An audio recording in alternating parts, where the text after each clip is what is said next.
que ponto chegamos? É inacreditável, é inaceitável que um democrata defenda ou passe pano para a tragédia que se desenrola há anos na Venezuela. Por isso, vale a pena recapitular o que o senhor Lula da Silva, ex-condenado por corrupção e atual líder nas pesquisas eleitorais, pensa sobre os protagonistas do socialismo bolivariano. Esses são trechos do vídeo que Lula gravou por ocasião do falecimento do ditador Hugo Chávez. E para a América Latina, eu diria até para o mundo, é uma perda irreparável. Eu tive o prazer de conviver com Chávez muito tempo. Eu conheci o Chávez ainda no tempo do Fórum de São Paulo. Lógico que nós tínhamos muitas afinidades políticas, tínhamos boa afinidade ideológica, e isso fez com que a gente passasse a ter uma relação, eu diria, até mais do que de dois presidentes, era uma relação de dois companheiros. Eu penso que não é todo século que a gente consegue produzir um homem da qualidade do Chávez. Essa não foi a primeira vez que Lula celebrou publicamente a memória de um tirano que empobreceu e que brutalizou sua população.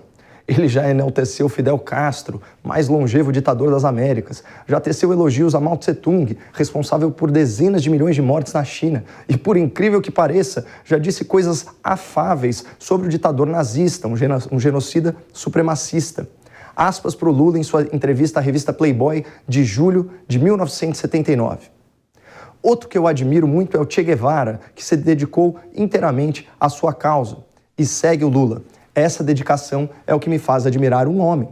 Por exemplo, o Hitler, mesmo errado, tinha aquilo que eu admiro num homem, o fogo de se propor a fazer alguma coisa e tentar fazer. Fecha aspas para Lula da Silva. Talvez os petistas assistindo a esse vídeo justifiquem as palavras de seu líder populista como declarações de um passado muito distante, 1979, 2013. Mas o que dizer dessa insinuação que Lula fez à sua militância em 2017, antes de ser preso por praticar crimes de corrupção e lavagem de dinheiro? Que é para a gente poder fazer uma campanha dizendo claramente que nós vamos regulamentar os meios de comunicação desse país. Portanto, gente, eu não fiquei mais radical, apenas fiquei mais maduro.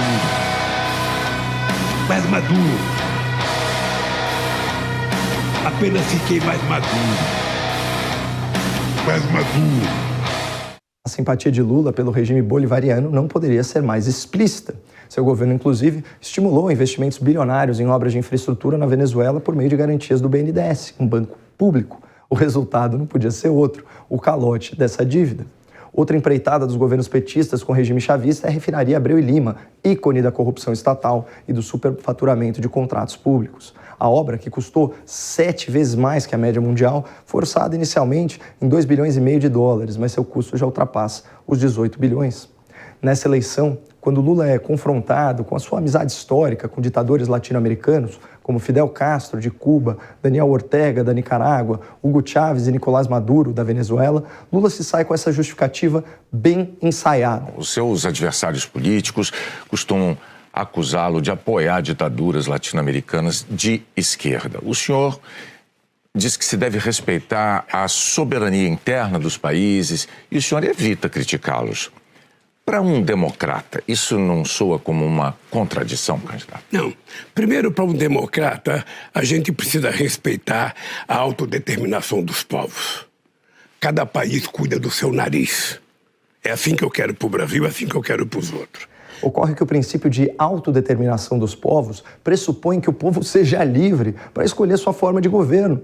Portanto, uma ditadura que frauda eleições, que persegue opositores e que mata dissidentes políticos, como é o caso da Venezuela, não se encaixa nesse princípio.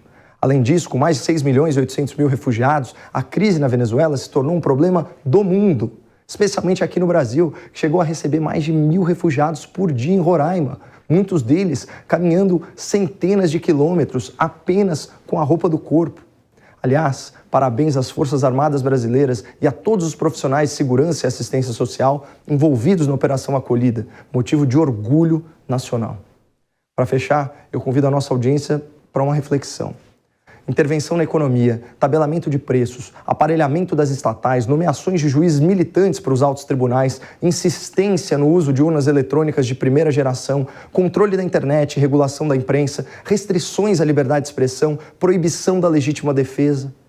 Todas essas são medidas que levaram a Venezuela ao caos e que estão sendo propostas nessa eleição por certas candidaturas. Se você já percebeu isso, alerte seu compatriota para que ele vote consciente das suas escolhas. Muito obrigado, não percam esperança no Brasil e fiquem com Deus.